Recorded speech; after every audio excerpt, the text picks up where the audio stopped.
Hi Joy, it's Robin. I have your designs open and your palettes as well for this week's assignment. And I'm very glad that you changed from this design, Joy, primarily because of the circular prompt, but also because this is just a much more elegant design than this one. Reason being is we just don't have too much of a focal point, and sort of using this kind of rounded rectangular shape just really evokes kind of mailing labels. So it's not a great shape to use repeatedly. So that's just kind of a cautionary kind of a cautionary thing.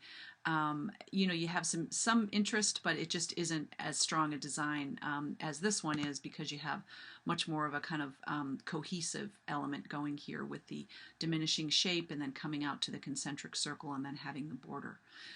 One thing that I do want you to take note of is you always want to put in a background, because a background and dealing with the background, because remember that your composition is all four corners of your artboard, not including your palette.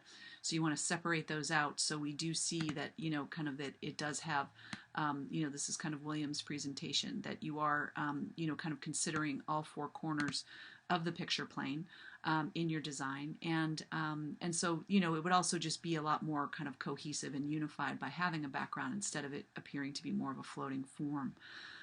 Color palette wise, you did fine in terms of the warm to the cool high key, and you've got some nice sort of sense of depth and interest happening here.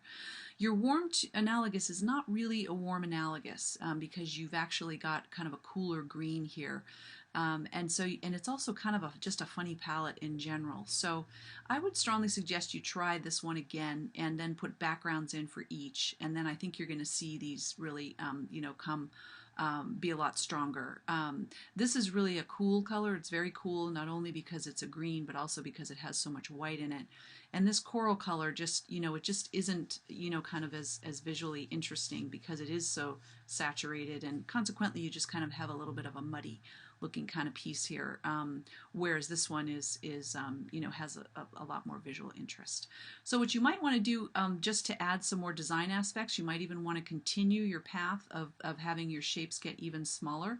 That would add a little more sort of visual interest, and thinking about kind of placing your warms and your cools according to where they sit in space. So for example, you have kind of your warmest color sort of in the background, and one of your cools kind of in the foreground. So you might want to think about that placement as well.